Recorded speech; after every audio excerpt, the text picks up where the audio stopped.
I watched my husband's mistress feed him the soup I'd spent 6 hours making, and the expression on his face, pure bliss as if he'd never tasted anything like it in his life, made me laugh so hard I nearly choked on my champagne.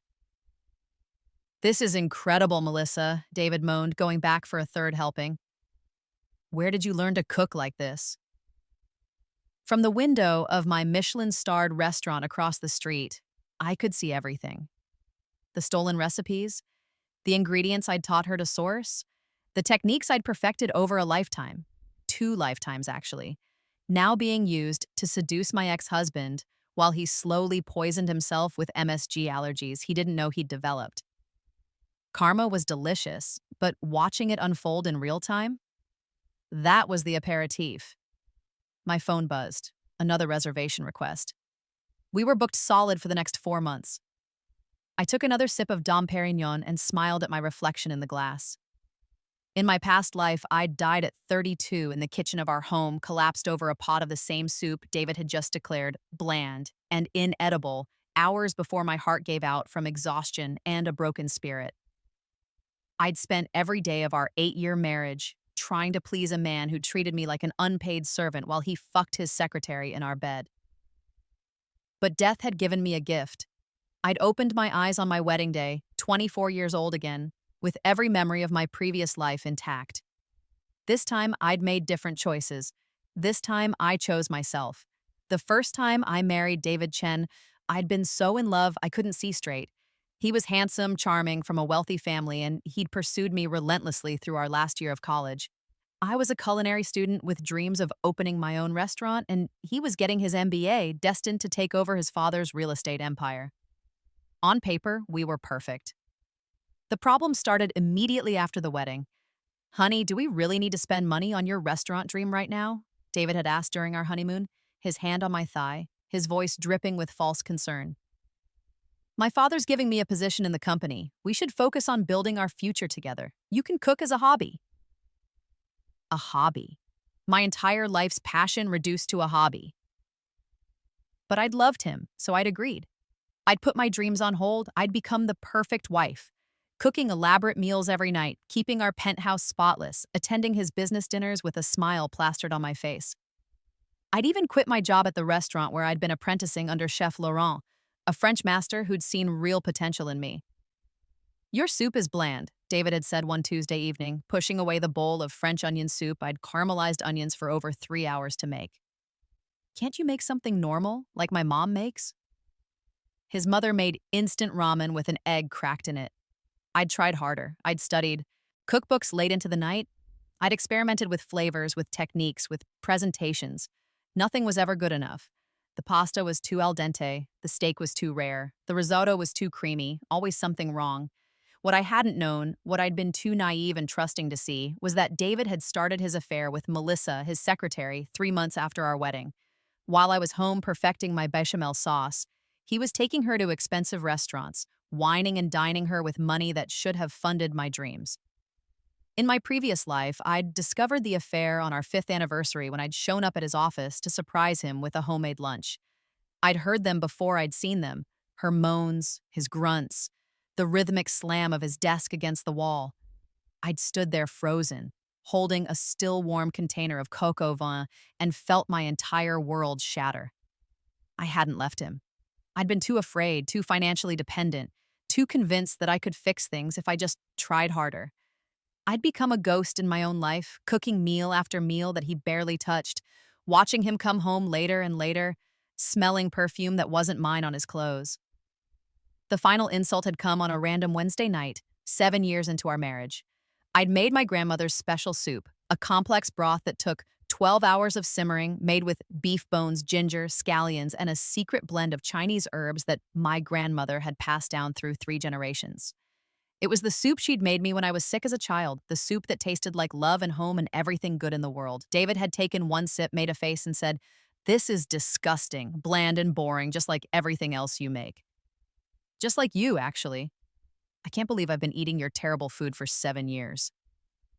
Then he dumped the entire pot down the garbage disposal. I died 3 hours later, alone in the kitchen, trying to make him a steak dinner to apologize for the soup he'd hated. Massive heart attack. The coroner would later tell my parents I'd been severely malnourished. I'd been giving David the best cuts of everything while surviving on scraps and stress. But when I'd opened my eyes again, I was standing in my childhood bedroom, wearing my wedding dress, and my mother was knocking on the door telling me the car was here to take me to the venue. I'd been given a second chance, and I was going to use it to burn down everything David Chen held dear. The first thing I did was call off the wedding. What? My mother's face had gone pale. Sweetheart, everyone's already at the venue. The Chens spent $50,000 on this wedding. I don't care, I'd said, surprising myself with how calm I sounded. I'm not marrying him, Mom. I don't love him. I'm sorry. It had caused a massive scandal. David's family threatened to sue us for breach of promise. My parents were mortified. My friends thought I'd lost my mind. David Chen was the catch of the century, and I was throwing him away on our wedding day. But I'd known something they didn't. I'd known exactly what kind of man David was beneath the charm. And more importantly, I'd known I had 8 years of culinary knowledge, techniques, and recipes that my 24-year-old self hadn't earned yet. I was already a master chef. I just needed to prove it. I'd used the money I'd saved for our honeymoon, money David had wanted me to contribute to his stock portfolio, and bought a plane ticket to France. I'd shown up at Chef Laurent's restaurant with my portfolio and begged for my apprenticeship back. You were my best student, he'd said in his thick accent, looking at me with those sharp eyes that missed nothing. But you gave it up for a man. What changed? I woke up, I'd told him. I'd spent 3 years in Paris, working 18-hour days, learning everything I could from one of the best chefs in the world, but I'd also used my knowledge from my previous life to skip ahead. I'd already made every mistake once, now I avoided them. I'd already learned every technique the hard way, now I perfected them on the first try. I'd impressed Chef Laurent so thoroughly that he'd made me sous chef within 18 months. Unheard of for someone my age. During that time, I'd learned through the grapevine that David had indeed started dating Melissa. They'd moved in together within 6 months of our canceled wedding. I'd felt nothing. The man I'd loved in my previous life was a stranger now, a bullet I'd successfully dodged. But I'd also learned something interesting. David's father's company was struggling. Bad investments, risky loans, a commercial real estate market that was about to crash. The Chen family's wealth was a house of cards, and I was watching it wobble. When I returned to the States after 3 years, I had a plan. I'd saved every penny of my salary. Chef Laurent had invested in my vision, and I'd found the perfect location for my restaurant, a beautiful brownstone in the historic district right across from the building where David had opened his own struggling real estate office after his father's company had indeed collapsed. The irony was almost too perfect. Bonjour opened to critical acclaim. The New York Times gave us 3 stars in the first month. Food critics flew in from across the country to taste my fusion cuisine. Classical French techniques with Asian flavors, a perfect marriage of my training and my heritage. The signature dish was my grandmother's soup, elevated with premium ingredients and presented in a way that honored tradition while pushing boundaries. The line to get a reservation was 6 months long, and David's office across the street was empty more often than not. I'd made it. I'd achieved everything I'd dreamed of in my previous life, and I'd done it without him. Better yet, I'd done it in spite of him. But the revenge? That was just beginning. The real turning point came on a rainy Tuesday, exactly 4 years after I'd called off our wedding. I was in my office reviewing supply orders when my hostess knocked on the door. Chef, there's a man here who's insisting on seeing you. He says he's an old friend, but he doesn't have a reservation. Should I? What's his name? I'd asked, though something in my gut already knew. David Chen. I'd sat back in my chair, a slow smile spreading across my face. Give him the table by the window, the one that faces his office. And Marie, prepare the tasting menu, every course, on the house. Chef, the tasting menu is $400. I know what it costs. Do it. I'd watched from the kitchen as David was seated. He looked older, more worn than I remembered. His suit was off the rack, a far cry from the custom Italian pieces he'd worn when his family had money. There were shadows under his eyes. He was alone. I'd waited until he'd finished his appetizer, a perfect ceviche with yuzu and microgreens, before I'd walked out to his table. Claire? He'd stood up so fast he'd nearly knocked over his wine glass. My God, I heard you were the chef here, but you look amazing. You look like someone who made the right choice. I'd suggested sweetly. Thank you for noticing, David. How are you? How's Melissa? His face had darkened. We broke up 6 months ago. It didn't work out. I'm sorry to hear that, I'd lied smoothly. Well, enjoy your meal. It's on the house. Consider it a gift from an old friend. I'd turned to leave, but he'd caught my wrist. Claire, wait. I I wanted to apologize for everything. I was a stupid kid, and I didn't appreciate what I had. You were always too good for me. You're cooking, he'd gestured at the plate. This is incredible. You were always talented, and I was too blind to see it. I'd pulled my wrist free gently. Thank you, David. That means a lot, truly. It meant nothing, actually, but I'd said it because I'd needed him to keep coming back. He did. Once a week at first, then twice, then 3 times. He'd sit at that same table by the window, eating his way through my menu, complimenting every dish with the enthusiasm of a man who'd finally realized what he'd lost. He'd tried to ask me out, but I'd deflected gracefully. I had a restaurant to run, maybe someday. Let's just enjoy the food for now. What David didn't know was that I was studying him, learning his new patterns, his new life, his new vulnerabilities.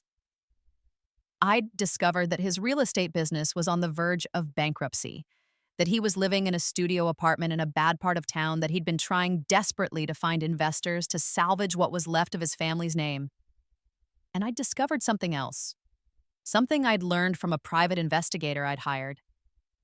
Melissa had left him because he'd become controlling and verbally abusive. He'd told her that her cooking was terrible, that she was lucky to have him, that she should be grateful he was giving her a chance at all. He hadn't changed. He'd just run out of money and access to victims.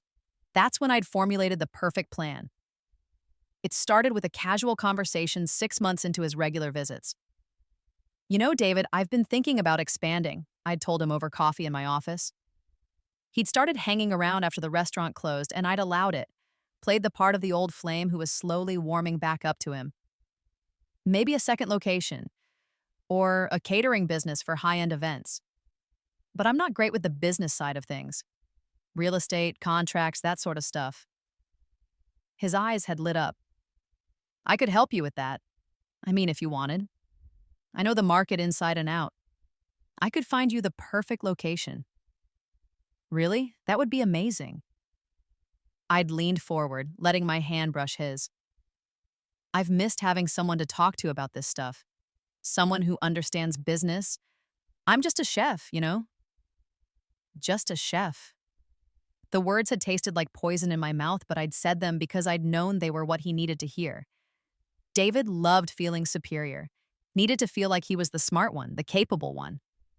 Over the next 3 months, I'd let him into my business. I'd shown him my books, carefully doctored versions that showed healthy profits but nothing spectacular. I'd asked his advice on potential properties. I'd let him negotiate with contractors and landlords on my behalf, always praising his business acumen, his clever deals. And slowly, gradually, I'd let him back into my personal life. The first dinner at my apartment. The first kiss, initiated by him, but welcomed by me. The first night he'd stayed over in my king-sized bed in the penthouse I'd bought with my own money. I never stopped loving you, he'd whispered in the dark. Leaving you was the biggest mistake of my life. I was young and stupid, and I've regretted it every single day. I know, I'd said, stroking his hair. I know, baby, we were both young. But we're together now, that's what matters. 6 months after that first coffee in my office, David had proposed. I'd said yes. We'd gotten married in a small ceremony, just family and close friends, nothing like the elaborate affair his parents had planned the first time. My parents had been skeptical but hopeful. They'd always liked David, and they wanted me to be happy. They didn't know about my previous life, about the abuse and the death and the rebirth. They just saw their daughter, successful and in love, finally settling down. The wedding night, I'd cooked for him, a simple meal, pasta carbonara, made the traditional way with guanciale and pecorino romano, the sauce coming together at the last second with the heat of the pasta and the starch of the water. It was perfect, creamy without cream, rich without being heavy, the pepper cutting through the fat of the pork. David had taken one bite and moaned, "This is incredible, you're incredible. How did I ever think?" He'd stopped himself. Think what? I'd prompted gently. Nothing. Old thoughts. Old me. I'm not that person anymore, Claire. I promise. I'd smiled and kissed him. I know you're not. Here, have some more. What he didn't know was that I'd started adding something to his food. Nothing dangerous, nothing that would hurt him. I wasn't a murderer, after all. Just a very specific enzyme that, over time, would make him develop an intolerance to MSG, to artificial flavors, to preservatives. His body would start rejecting cheap food, processed food, restaurant food that wasn't made with the care and quality that I put into every dish. He would become dependent on my cooking, on me, just like I'd been dependent on him in my previous life. The first year of our second marriage was everything I'd pretended to want. I'd closed the restaurant 3 days a week to spend time with him. I'd cooked him elaborate meals at home. I'd played the dutiful wife, supportive and loving, always asking about his day, his struggles, his dreams, and I'd helped him rebuild his business. Using my contacts in the restaurant industry, I'd introduced him to investors. I'd co-signed loans. I'd given him office space in the building next to my restaurant at a rate so low it was practically charity. I'd watched his business grow from a struggling one-man operation to a modestly successful firm with 3 employees and a roster of decent clients. I'd made him feel like a man again, like he was the provider, the leader, the one in control. And then I'd started introducing him to Melissa. She'd reached out to me through Instagram, of all things. A direct message. Hi, Claire, I know this is random, but I just wanted to say I'm such a huge fan of your restaurant. I've been following your journey, and you're such an inspiration. I'm actually a food blogger now, and I'd love to feature Bonjour if you ever have time for an interview. I'd checked her profile. She was indeed a food blogger with a modest following of about 15,000. Her photos were decent but not professional. Her captions were enthusiastic but poorly written. She'd been posting regularly about her culinary journey, trying out recipes, visiting restaurants, building a brand. It was perfect. I'd invited her for an interview, and we'd hit it off immediately, or at least I'd made it seem that way. She was pretty, bubbly, and eager to learn. She'd gushed about my cooking, my restaurant, my success story. She'd asked if I ever did mentoring, if I'd be willing to teach her some techniques. Actually, I'd said, as if the idea had just occurred to me, I'm looking for someone to help me with my social media presence. My restaurant's Instagram is a disaster. Would you be interested in doing some freelance work? I could pay you, and you'd get exclusive access to the kitchen, to my recipes, to everything. She'd practically vibrated with excitement. Oh my God, yes, that would be amazing. And just like that, Melissa was in my life again. In my kitchen, learning my techniques, tasting my food, posting about my restaurant to her followers, and meeting my husband. I'd introduced them casually one evening when David had stopped by the restaurant. Honey, this is Melissa. She's helping me with marketing. Melissa, this is my husband, David. I'd watched them shake hands, watched the flicker of recognition in both their eyes. They'd dated for 4 years after our canceled wedding. They knew each other intimately. But here, in this context, with me as the powerful, successful chef and restaurateur, and them as the supporting players in my story, the dynamic was different. Nice to meet you, David had said stiffly. You too, Melissa had replied, her smile a little too bright. Over the next few months, I'd made sure they spent time together. I'd send Melissa to David's office with lunch. He forgets to eat when he's working. Could you drop this off for me? And ask David to give Melissa rides home when she stayed late at the restaurant. I'd invite her to our apartment for dinner parties, where she'd help me in the kitchen while David played host. I'd watch them carefully, the way David's eyes would linger on her a little too long, the way Melissa would laugh a little too hard at his jokes, the way they'd start having whispered conversations that would stop when I entered the room. It was happening, just like I'd known it would. Because David Chen was a cheater. It was in his nature. And Melissa? She'd always been attracted to him, even after their messy breakup. The forbidden fruit, the boss's husband, the man she'd once loved, it was too tempting to resist. I'd given it 1 more year. During that time, I'd continued to build my empire. I'd opened a second restaurant, then a third. I'd published a cookbook that became a bestseller. I'd been featured on major cooking shows. My face was on magazine covers. I was becoming a household name in the culinary world. And With each success, I'd made sure David felt smaller. Not overtly, I was always supportive, always loving in public, but in private, I'd make little comments. Don't worry, honey, not everyone can be a chef. Your real estate work is important too. Or, it's okay that your business isn't as successful as mine. Success isn't everything. I'd watched him start to crack, the resentment building in his eyes, the way he'd criticize my cooking again. Little digs at first, easy to dismiss as jokes. A little salty tonight, isn't it? Or, I think I prefer simpler food, honestly. This is too fancy. And I'd seen him growing closer to Melissa. Long text conversations, lunch meetings that weren't on his calendar, the smell of her perfume on his collar. I'd hired a private investigator to document everything. Photos of them having dinner, security footage of him entering her apartment, text messages retrieved from his phone through spyware I'd had installed. I'd built a file so comprehensive that there would be no question of his infidelity when the time came. The final piece of my plan fell into place when David's business started struggling again. The market had shifted and he'd made some bad investments. He'd come to me, hat in hand, asking for a loan. How much do you need? I'd asked. 200,000, just to bridge the gap until this deal closes. It's a sure thing, Claire. I promise I'll pay you back.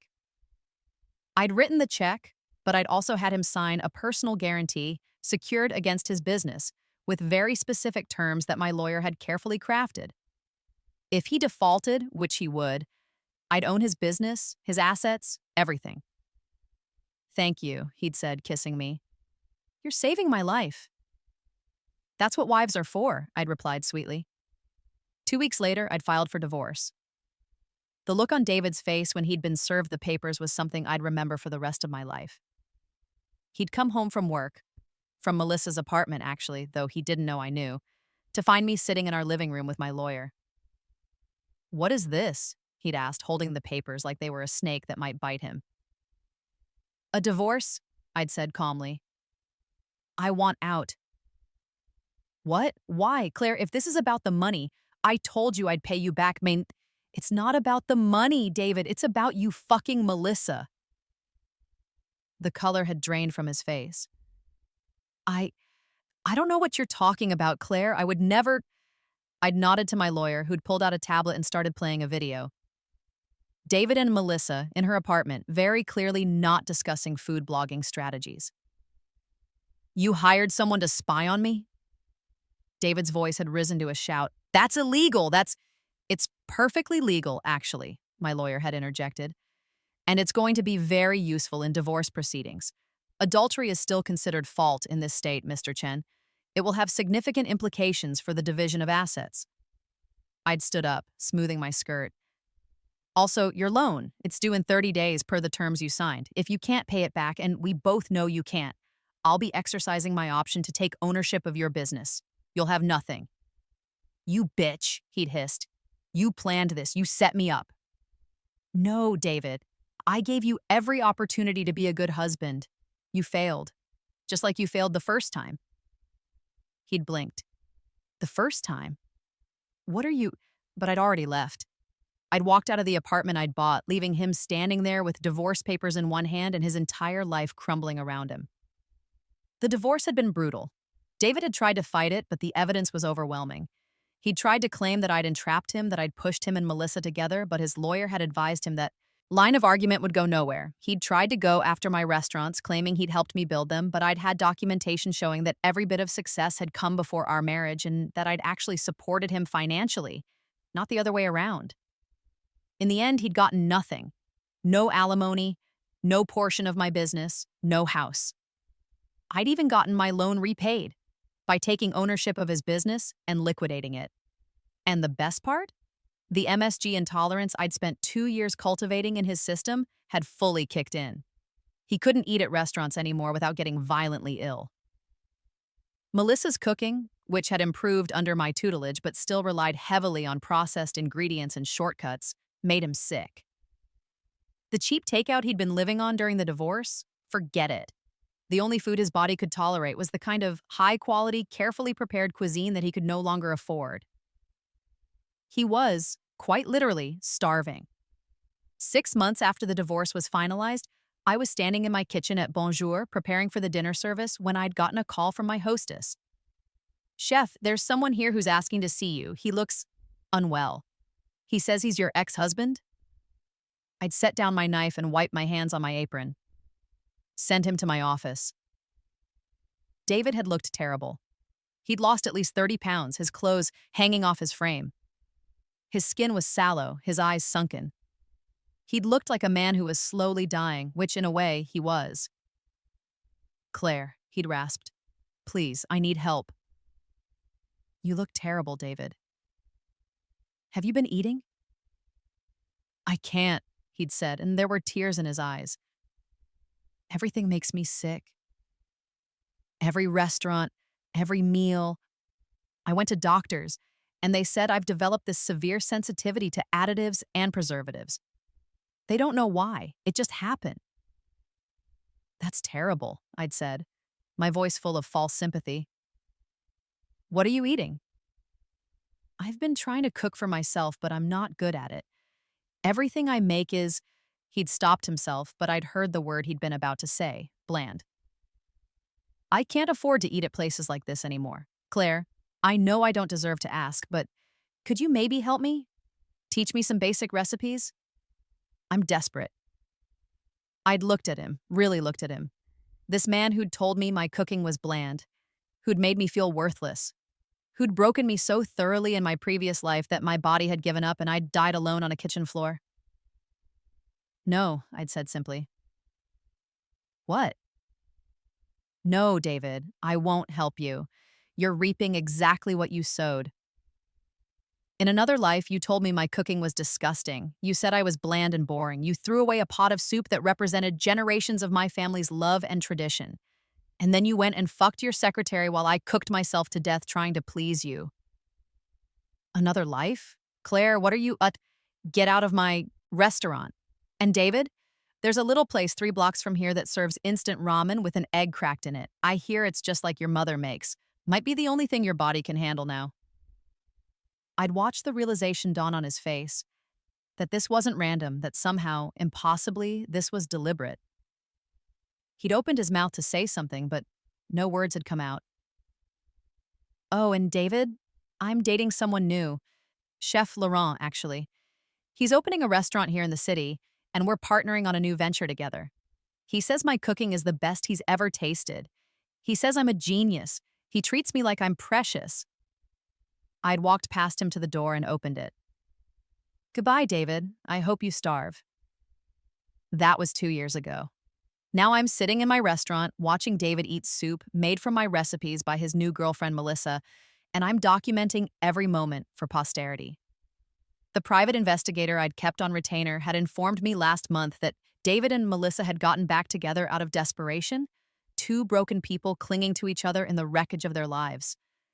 Melissa had reached out to me one last time before I'd cut her off completely, telling me she'd saved all the recipes I'd taught her, that she'd taken detailed notes on every technique. She'd started a small catering business, and David was helping her run it. They were barely making ends meet, but at least David could eat her food without getting sick. She'd learned well enough from me to avoid the ingredients that triggered his intolerance. What she didn't know was that those recipes she'd saved, I'd deliberately taught her the versions with subtle flaws. A temperature that's 5 degrees too high, a timing that's 30 seconds too long. Techniques that would work but would never achieve the perfect result. The food was good enough to eat, but would never be great. Never be special. Never be worthy of the critical acclaim that I'd achieved. She'd stolen from me, just like she'd stolen my husband in my previous life. And she'd stolen recipes that would ensure she'd never rise above mediocrity. As for David, I'd heard through mutual acquaintances that he'd become obsessed with my success. He'd followed every article, every review, every accolade. He'd read my cookbook cover to cover, trying to understand what made my food so special, what secret ingredient or technique he'd missed. But there was no secret. The ingredient was love. Love for the craft, love for the food, love for myself. Things David had tried to take from me and failed. My phone buzzes again. It's Chef Laurent. Marcus, I call him now, though he insists I call him by his first name in private. We're not dating, despite what I'd told David.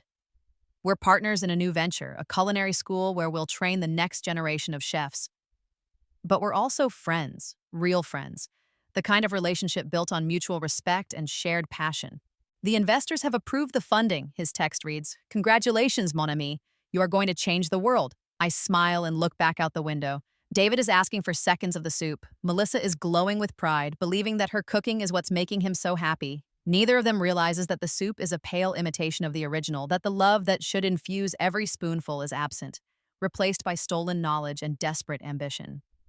My restaurant's line is around the block. There are people waiting 4 months to taste my food. Food critics call me a visionary. Young chefs beg to apprentice in my kitchen. I've been invited to cook for presidents and celebrities. And across the street, David Chen is eating stolen recipes and calling them delicious, never knowing that he's tasting his own karma, flavored with the justice I've carefully seasoned every dish with since the day I was reborn.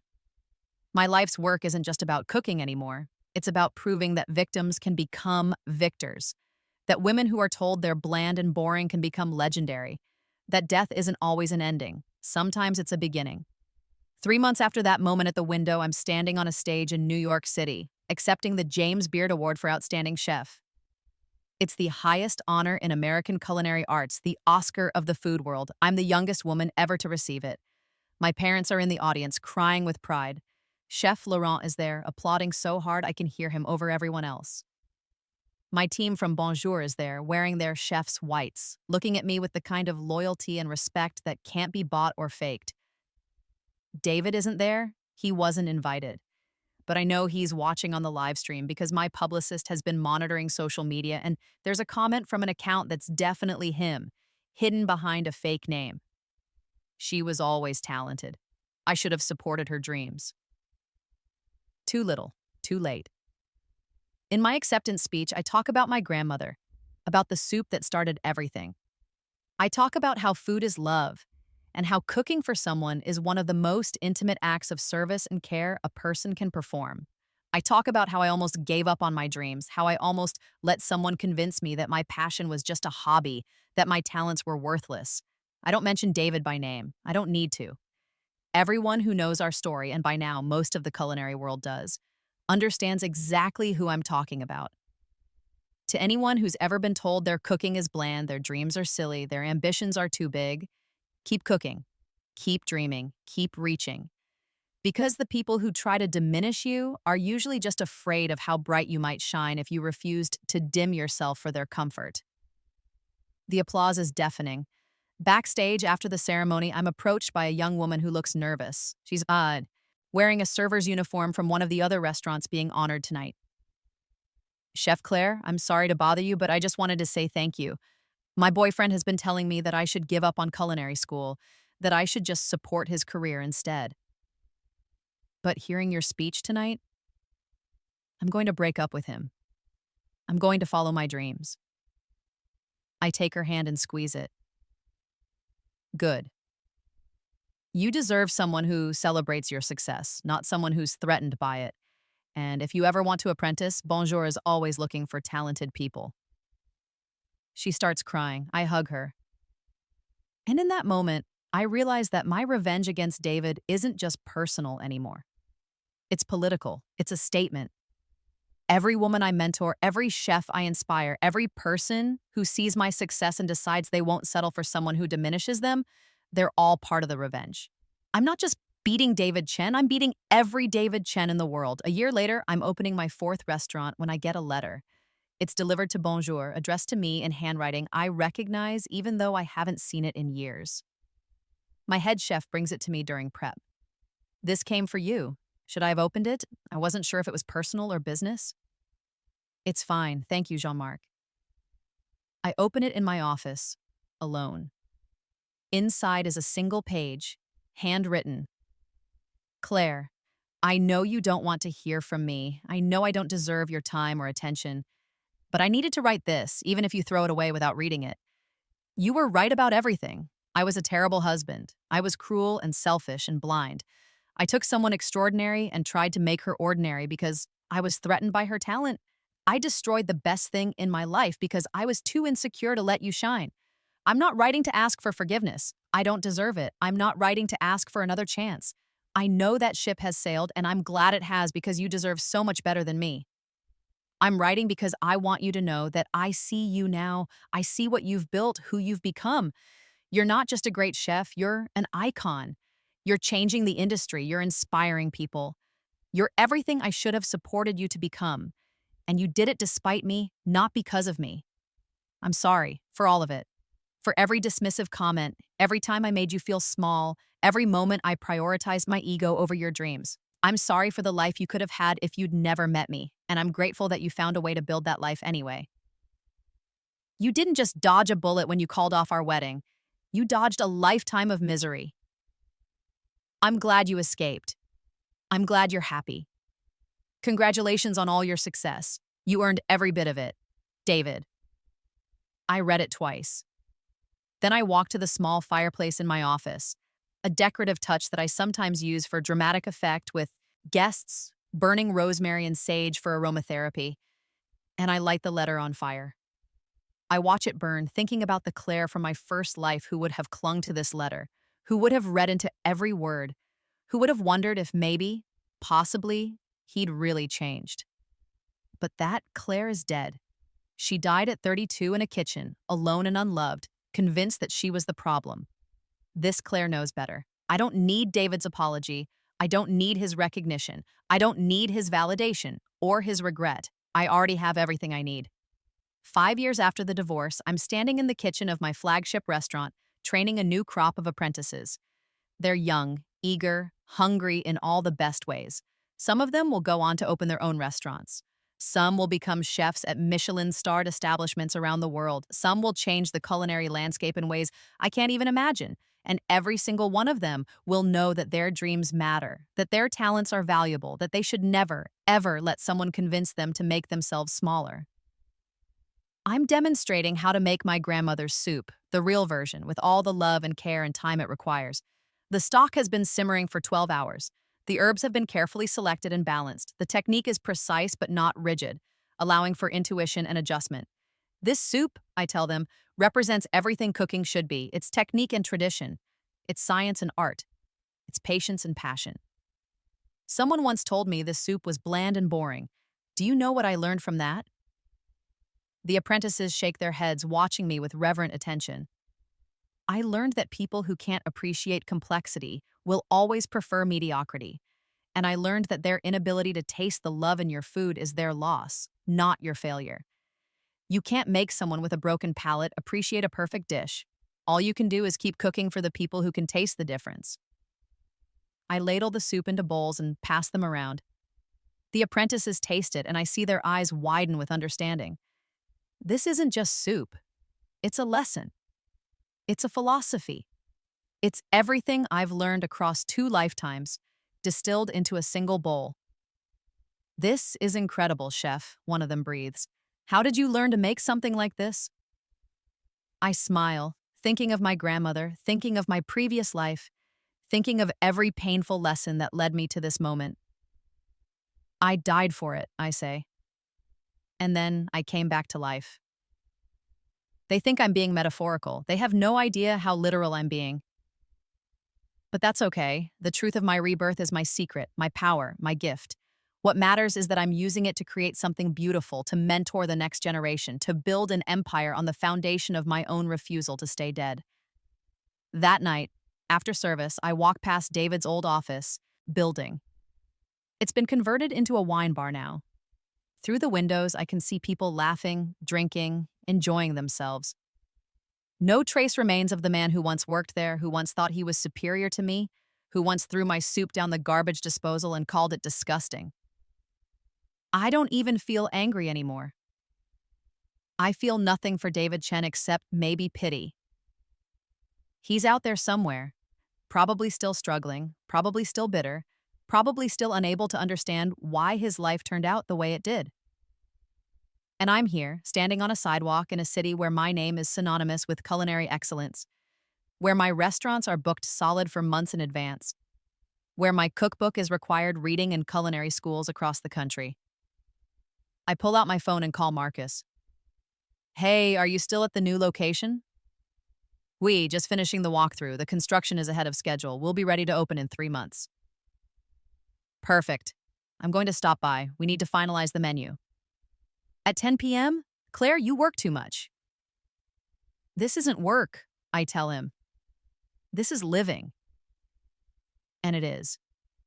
Every moment I spend in a kitchen, every dish I create, every chef I mentor, every review I receive, it's all proof that I'm alive in a way I never was in my first life. I'm not just surviving, I'm thriving, I'm triumphant. The girl who died at 32 would be proud of me. The woman who was reborn at 24 made sure of it. 10 years after my rebirth, on what would have been my 42nd birthday, I'm hosting a charity event at Bonjour. We're raising money for culinary scholarships for underprivileged youth who want to attend cooking school but can't afford it. The event is sold out. 200 people paying $1,000 a plate to eat my food and support the cause. Among the guests, I spot a familiar face. Melissa. She's here with a date who isn't David, wearing a nice dress, looking nervous but determined. She approaches me during the cocktail hour. Chef Claire, she says formally, thank you for allowing me to attend. I know we didn't part on the best terms. I study her. She looks older, more tired. The food blogging didn't work out, according to my sources. Neither did the catering business. She's working as a line cook at a casual dining chain now, making barely above minimum wage. How's the cooking going? I ask, not unkindly. She sighs. It's okay. I'm not where I wanted to be, but I'm making it work. I wanted to apologize. For everything. I should never have gotten involved with David. I should never have pretended the recipes you taught me were my own. I was young and stupid and desperate for success. We were all young once, I say, but only some of us grow up. She nods, accepting the barb. You were always better than me. At everything, I was jealous. I think that's why I went after David in the first place. I wanted something you had. You can't steal talent, Melissa. You can only develop it through hard work and dedication. The recipes I taught you were designed to keep you good but never great. Did you ever wonder why your food never quite reached the level mine did? Her eyes widen. You sabotaged me? I gave you exactly what you deserved. Stolen recipes should never taste as good as the original. That would be unfair to the people who actually put in the work. I walk away, leaving her standing there with that realization. I don't feel guilty. I feel satisfied. Every person who tried to take advantage of me, who tried to use me or diminish me or steal from me, they all got exactly what they earned. The dinner service is flawless. Every course is perfect. The guests are transported, elevated, transformed by the food. I give a speech about the importance of culinary education, about how food can change lives and create opportunities. At the end of the night, we've raised $300,000, enough for 30 full scholarships to culinary school. 30 more chefs who will enter the industry without debt, who will have a chance to chase their dreams without the burden of financial desperation. 30 more people who won't have to choose between their passion and their survival. As I'm cleaning up in the kitchen, my phone rings. Unknown number. I almost don't answer, but something makes me pick up. Hello? Claire, it's David. I freeze. I haven't heard his voice in years. How did you get this number? It doesn't matter. I just heard about your charity event. $300,000. That's incredible. You're changing lives. Why are you calling, David? There's a long pause. I'm sick. Really sick. The doctors say it's malnutrition related. My body can't process most foods anymore, and I can't afford the kind of high-quality meals I need to stay healthy. I'm wasting away. I probably have a year, maybe less. I should feel something. Triumph, maybe, or satisfaction. But all I feel is tired. I'm sorry to hear that, I say, and I mean it. Not because I care about David, but because I'm tired of him taking up space in my life, even as a villain. But I don't know why you're telling me this. Because I wanted you to know that you won. Completely. Utterly. I have nothing left. No business, no money, no health, and you have everything. You were right about all of it. I'm being punished for what I did to you, and it's exactly what I deserve. David, I didn't do this to you. You did this to yourself. Every choice you made, every person you hurt, every opportunity you squandered, that was you. I just chose not to be your victim anymore. I know. I wanted to hear your voice one more time, to tell you that I'm sorry and that I'm glad you escaped me. You deserved so much better. I know I did, I say simply. Goodbye, David. I hang up before he can say anything else. I don't block the number. I don't need to. David won't call again. That was his last attempt to make himself matter in my story, and I've denied him even that. I delete the call from my history and go back to my kitchen. There's a new dessert I want to try, a twist on my grandmother's sweet red bean soup. I want to get it perfect before I add it to next week's menu, because that's who I am now. Not the woman David destroyed, not even the woman who destroyed David in return. I'm the woman who kept cooking, who kept creating, who kept living even when living seemed impossible. I'm the woman who died and came back stronger. I'm the woman who turned pain into purpose, betrayal into triumph, death into rebirth.